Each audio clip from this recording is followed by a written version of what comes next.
So hello, what's up mga ka-lifestyle? This is Marky Labs once again. So for today's video mga ka-lifestyle, let's talk about online leading application once again. So by the way mga ka-lifestyle, marami pa rin nagtatanong until now yung mga online leading application na merong cease and desist order, ano yung mga nag-shutdown na, ano yung mga na-raid.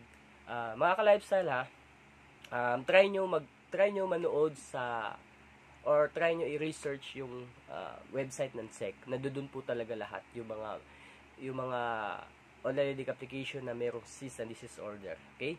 Especially yung Pera for You, Pera Lending, YoPeso, ano pa, basta Fast Cash, marami pong online lending application. Ang hindi nyo alam na meron ng cease and desist order. So, matagal na ha. So, ang tanong dito, magbabayad pa ba ako or hindi na? Actually mga ka-lifestyle, nasa sa inyo po yung decision, ano. Kung gusto nyo po talagang malinis yung konsensya nyo, syempre kailangan nyo bayaran. Ngayon, kung wala naman talaga kayong kakayahang makapagbayad, as in walang trabaho, wala talagang source of income, source of money na ipangbabayad sa mga OLA na yan, it's up to you pa rin.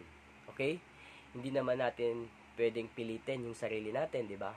Baka makagawa pa tayo ng masama. Especially, pinaka-main na maapektuhan talaga dito is yung family natin. So, gawin nyo yung nararapat mga ka-lifestyle.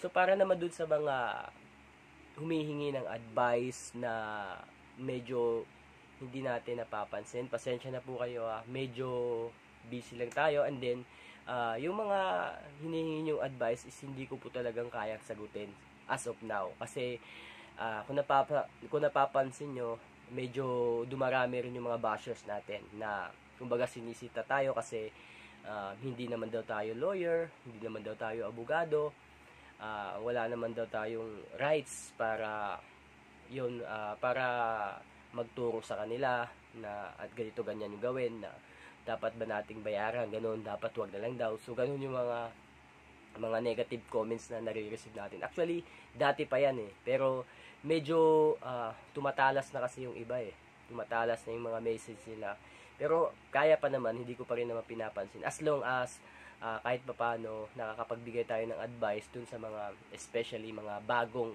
biktima ng online lending application, no? So para sa mga bagong nabibiktima ng online lending application, please ingatan nyo po yung privacy nyo as much as possible. Wag nyo pong gamitin mga ibigay yung mga contact number ng mga relatives nyo, friends nyo, ka-workmate nyo, di ba? Meron akong mga videos diyan na kung paano natin maingatan yung privacy natin, kasi hindi po talaga basta-basta ma-involve yung natin, yung mga relatives, family natin, ma-involve sa online lending application. So, ganun pa man, keep moving lang tayo. Actually, lahat ng problema is may katapusan. So, yung problema mo as of now, lilipas din yan, maniwala kayo.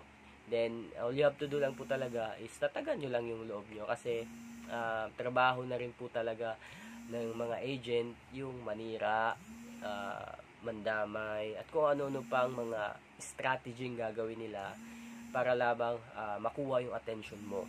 Kung nag-change SIM card ka, syempre yung pinaka-primary na titirahin nila or kukontakin nila yung mga contacts mo dati na nakuha nila, maliban dun sa 5 reference na binigay mo.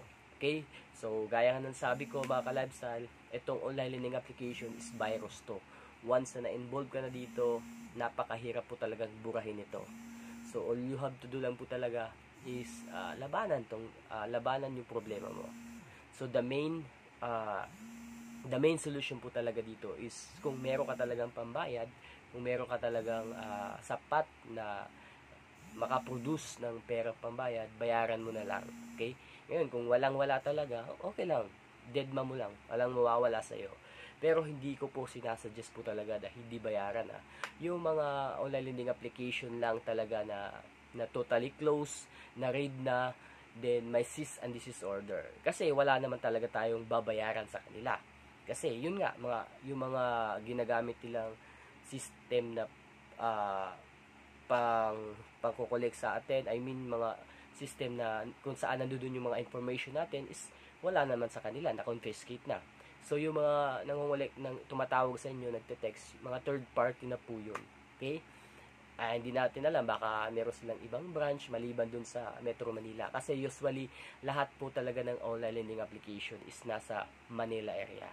Wala po kayong makikitang mga online lending application na nasa probinsya like Mindanao, Visayas, basta wala pong ganun. Then napaka malabo po talagang yung mga online lending application agent is magpa-demanda sa inyo, 'di ba? Sa halagang 2 to 5,000. Hindi po 'yan. Initiative na lang po, 'di ba? So lalong-lalo na yung bibisita sila or pupunta sa inyo.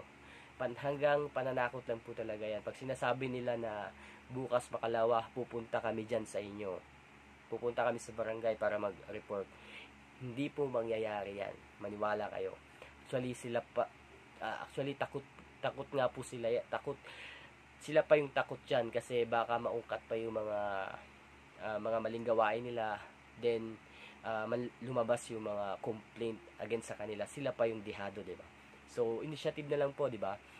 Ngayon kung ikaw ay may problema ka, lugmok na talaga, isipin mo na lang yung how much more yung ibang tao na 20 mahigit yung online lending application na nautangan, di ba? Pero I think yung mga ganung tao, mga Ola farmers yon. So wag po nating ugaliin mangutang ng mangutang na tinatawag na tapal system. Wag po natin wag po nating ugaliin yung ganun kasi the more na nadadagdagan yung Ola mo, the more na lalaki po talaga yung problema mo. Naintindihan niyo ba ako? So sa lahat po ng mga walang sawang nanonood po ng videos natin about sa online lending application, isa lang po talaga yung masasabi ko sa inyo, galing po talaga sa puso ko. Kung may problema kayo sa online lending application, put God first. Huwag nyo pong isipin na walang solusyon. Okay?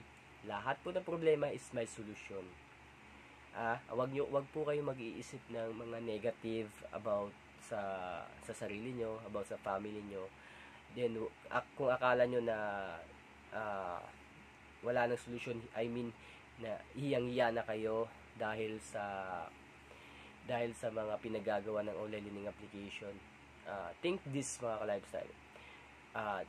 Yung pinakauna talagang mapupuntahan, malalapitan at makakaintindi sa inyo is yung mga kakilala nyo, especially yung family nyo, relatives. Pag pinaliwanag nyo lang po ng maayos, I'm sure 100% maintindihan po nila yan. Okay? So wala po kayong dapat ikahiya, wala po kayong dapat ikatakot, wala po kayong dapat itago. Okay? Share your problem, then ayun, I'm sure maintindihan po nila yan. So once again, sa lahat po ng mga may problema sa online lending application, na akala nila wala nang solusyon, yung solution is magkamit na ng suicide or ano pa yung mga negative na iniisip nila, wag po ganun. Wag po dapat ganun yung mindset, okay? Laban lang, hold on. Okay? Laban po tayo. Wala pong mangyayari masama sa inyo. Continue lang sa buhay. Hindi po yan sila magpapakita sa inyo, wala pong demand letter, summon, warrant of arrest, wala pong ganyang darating sa inyo na legal. Okay? Maliwanag po ba? Walang ganun. Summon, demand letter, warrant of arrest, walang ganun, na maliban na lang kung pulis na mismo yung pupunta sa inyo. Pero kung mga tao-tao lang, tapos through soft copy lang, through email lang, wala pong ganun, okay? So maliwanag po. So lahat po ng mga small claims is pwede po makipag-settle pag ganyan, okay? So sana po maliwanag po, no? So once again, kung akala nyo wala nang solusyon yung problema nyo sa online lending application, nagkakamali pa kayo. Lahat po ng problema is may solution, okay? So yun lang, that's it, mga ka-lifestyle. Peace.